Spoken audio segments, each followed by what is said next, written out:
Di bawah langit Kediri yang cerah, berdiri dengan anggun Candi Surawono. Dibangun pada masa kejayaan Majapahit sekitar tahun 1390 Masehi. Candi yang dibangun pada abad ke-14 ini bukan sekedar susunan batu, melainkan sebuah ensiklopedia visual yang mengisahkan cerita Putri Tanjung, cerita Bubuk Sah Gagang Aking, dan cerita Arjuna Wiwaha. Candi ini menjadi bukti keagungan arsitektur dan seni pahat Jawa kuno.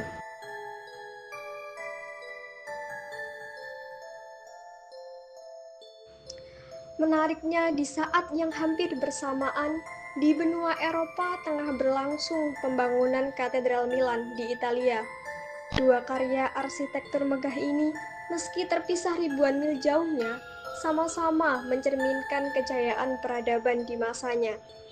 Katedral Milan menunjukkan kemegahan arsitektur gotik, sementara Candi Surawono memamerkan keindahan arsitektur Hindu Jawa yang tak kalah menakjubkan.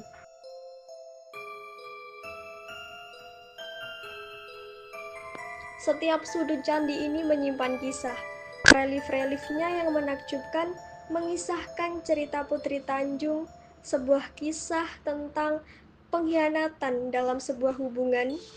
Kemudian cerita Bubuk Sah Gagang Aking, sebuah kisah tentang dua bersaudara dengan jalan spiritual yang berbeda.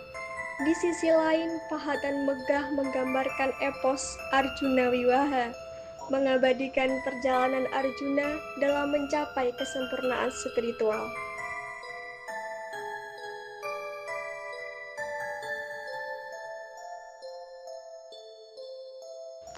Meski waktu telah berlalu lebih dari 600 tahun, keindahan detail pahatannya masih terpelihara dengan baik. Setiap goresan, setiap ukiran menceritakan kepada kita tentang kehebatan para seniman masa lalu.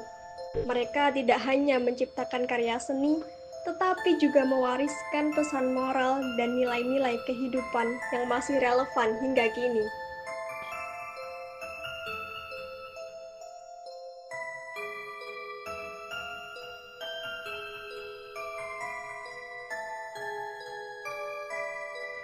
Pada akhirnya, Candi Surawono bukan sekedar bangunan kuno. Ia adalah lembar sejarah yang terukir dalam batu, menjadi saksi bisu perjalanan peradaban Nusantara yang gemilang, dan menjadi bukti bahwa pada abad ke-14, kebudayaan di berbagai belahan dunia telah berkembang dengan keunikannya masing-masing.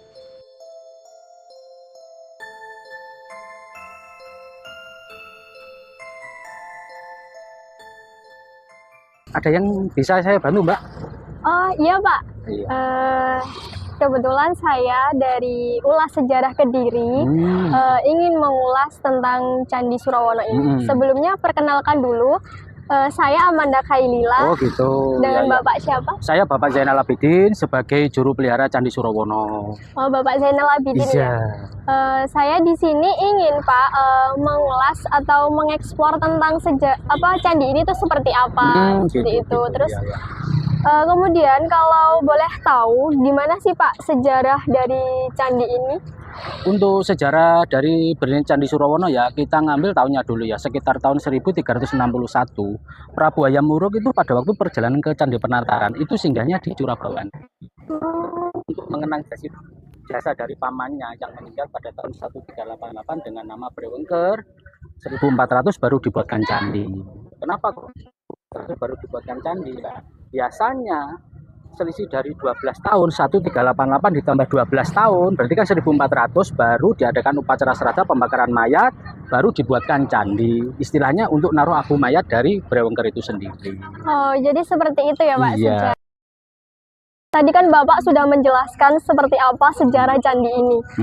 Kemudian ini kita memasuki apa ini Pak? Kok banyak batu-batu di sini? Ini batu-batu di sini sebenarnya gini, ini adalah runtuhan dari candi induknya itu. Nah, tahun 97 deeswakasi ditaruh di sini. Nah, contohnya di sini kan udah ada registrasinya.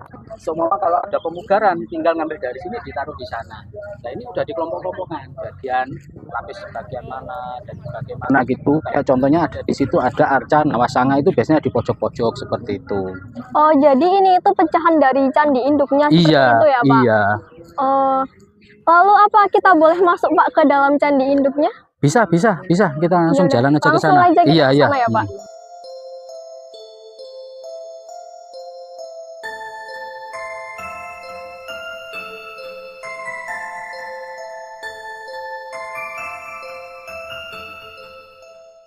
Ini udah termasuk candi induknya. Iya, ya, ini Pak? candi induknya ini. Ada beberapa reliefnya di sini nih. Ini juga ada seperti ini.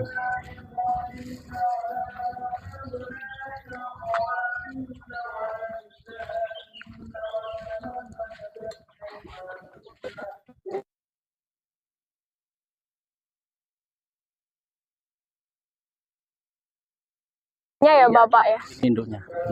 Kalau boleh tahu apa ada sejarah dari candi induknya ini atau mungkin ada cerita di balik relief-reliefnya ini, Bapak? Ya, kalau untuk sejarahnya kan tadi udah di depan kan. Iya. Nah, sebenarnya candi induknya ini khusus versi Majapahit itu Candi Surowono sangat unik ya.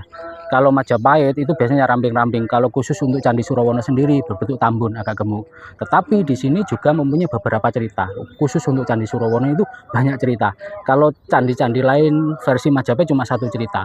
Nah, di relief kaki bagian atas ya, itu yang horizontal, yang panjang itu nyeritakan Arjuna Wiwaha. Nah, terus yang vertikal itu ada 9 panel, itu nyeritakan Sri Tanjung, yang 2 panel nyeritakan Bubusa Gagang Haking. Kalau di bagian kaki kan ada panel-panel itu, nanti kita bisa putar ya. Itu di bagian kaki itu cerita rakyat kayak kehidupan kita sehari-hari, bagaimana orang dulu mata pencariannya, Kama Sutra, berburu, berbohong, dan sampai semua ada di kaki bagian bawah. Itu kita bisa putar ya. Sebelah sini kita ngupas mengenai reliefnya.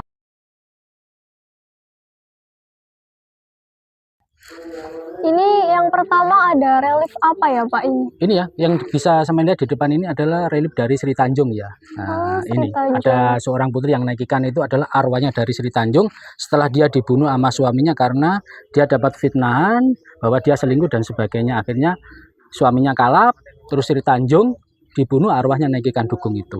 Oh, jadi kayak ceritanya antara Sri Tanjung dengan suaminya seperti itu. Iya, seperti itu. Selanjutnya mungkin ada lagi, Bapak, relief. Ini ya, untuk yang relief satunya adalah Arjuna Wiwaha ya, yang horizontal tadi ya. Nah, di sini kita ngupas ini aja. Nah, di sini kan ada sosok babi hutan. Babi hutan itu adalah jelmaan dari tentara Niwata Kawaca, namanya Mamang Muka. Nah, dia merusak tempat tapa beratanya Arjuna. Akhirnya dia dipanah. Nah, depannya adalah seorang pemburu jelmaan dari Dewa Siwa juga memanah. Akhirnya dia bertengkar. Panah saya yang lebih sakti, istilahnya seperti itu. Akhirnya yang di tengah sini, pemburu itu mau dibanting sama Arjuna, tetapi dia merubah wujudnya sebagai Dewa Siwa. Nah, akhirnya kan Arjuna berlutut di kakinya, dia diajak ke Kayangan untuk menemui Dewa Indra, diberi panah sakti namanya Gandiwa itu. Seperti itu. Seperti itu ya, Pak. Untuk relief satunya lagi ada di sebelah sini, di pojok sini. Pojok sini. Nah, kalau yang ini ya, tadi kan ada 3 cerita. Kalau yang terakhir ini adalah Bubusa Gagang Haking, digambarkan yang satu gemuk, yang satu kurus. Yang Bubuksa itu, yang gemuk itu suka memakan apa yang dikasih Sang Pencipta, tetapi hatinya udah bersih. Kalau Gagang Haking, dia suka tapa berata, tetapi masih punya kedengkian sama saudaranya. Makanya dia dicoba sama Betara Guru menjelma sebagai harimau. Gagang Haking didatangi, itu mau dimakan tetapi dia nggak mau. Akhirnya dia bilang, makan saudaranya saya yang lebih gemuk. Akhirnya Betara Guru dengan jelmaan sebagai harimau mendatangi Bubuksa. Lah, pada waktu itu Bubuksa sedang berburu, dia mendapatkan buruan, mau makan buruannya. Akhirnya dia didatangi harimau itu. Nggak apa-apa saya dimakan, tetapi saya tak makan buruan saya dulu. Terus akhirnya dia ditanya, kenapa 2 saudara melakukan spirit seperti itu? Karena saya ingin bertemu sama kedua orang tua. Akhirnya Bubuksa mau diajak, tetapi dia nggak mau. Masih memikirkan saudaranya tadi yang punya kedengkian. Tetapi yang bisa bertemu sama kedua orang tuanya cuma Bubuksa. Karena apa? Bubuksa naik punggungnya, Gagang Haking pegangan ekor. Yang bisa kesap ke-7 itu cuma kepalanya aja. Oh, seperti itu. Iya. Berarti ini cerita 2 kepribadian saudara yang berbeda. Iya, betul, ya, Pak? betul. S2-nya ngambil sini, ngambil 3G-nya. Soalnya contohnya ada gambar-gambar itu ditekan langsung muncul cerita gitu kan, seperti Oh, itu. iya, tahu. Seperti itu, tuanya. Juga bapaknya yang Iya, kita. Makanya kita dituntut sebagai jubel, kita dituntut sebagai guide juga. Iya, Kita ada Pak. pelatihan-pelatihan guide seperti itu.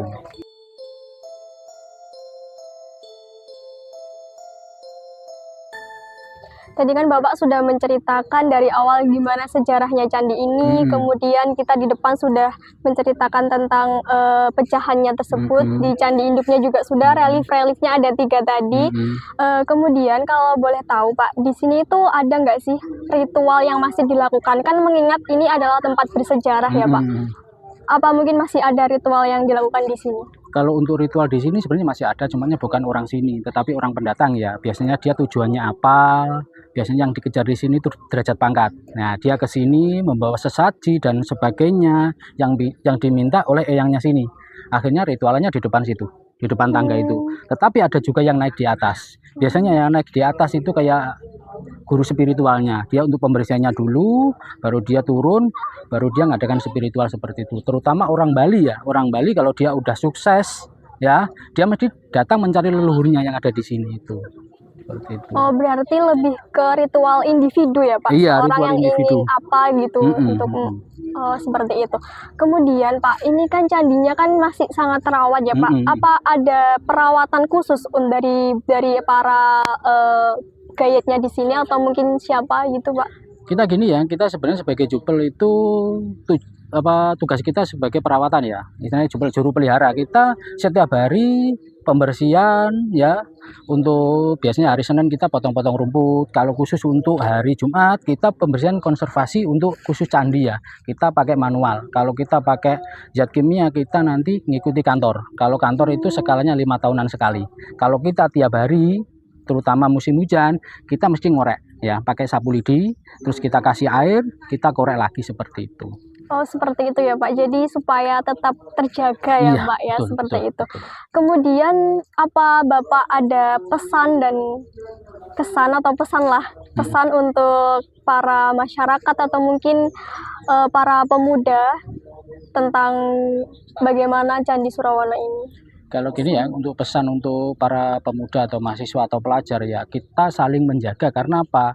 Cagar budaya adalah warisan budaya kita. Kalau kita nggak jaga, otomatis nanti anak cucu kita kan nggak tahu, oh sejarahnya Candi Surono berdirinya di sini, terus zamannya era apa gitu kan. Kita berarti saling melestarikan dan saling menjaga gitu. Dan dilarang vandalisme terutama itu. Ya, seperti itu ya Pak. Iya. Mungkin terima kasih Pak. Iya. Cukup sekian, udah sangat banyak informasi yang kami dapat untuk acara ulas sejarah Kedirinya. Kalau gitu saya mau pamit dulu Pak, melihat-lihat candi ini seperti apa lebih dalamnya. Terima kasih ya Pak atas informasinya. Sama-sama.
Baik teman-teman, tadi kita sudah mengetahui bagaimana cerita dari candi ini, dimulai dari sejarah Candi Surawono, kemudian di depan tadi ada pecahan-pecahan dari candi induknya. Kemudian yang terakhir tadi adalah membahas tentang relief yang ada di candi induk, yaitu Candi Surawononya. Yang pertama tadi ada cerita dari Sri Tanjung, di mana dalam sebuah hubungan itu sangat diperlukan kepercayaan. Yang kedua ada cerita dari Arjuna Wiwaha, di mana relief itu menceritakan bahwa dalam kita menuntut ilmu itu harus disertai dengan kemantapan hati. Yang ketiga tadi ada cerita dari Bubusa Gagangaking, di mana dua saudara ini memiliki kepribadian yang berbeda. Bubusa memiliki hati yang bersih, sedangkan Gagangaking penuh dengan kebencian dan kedengkian. Jadi di sini kita bisa melihat bahwa dalam kehidupan ini pun kebencian dan kebaikan itu beriringan, seperti itu. Cukup sekian ulas sejarah Kediri di Candi Surawono. Sampai bertemu di ulas sejarah Kediri selanjutnya. Terima kasih.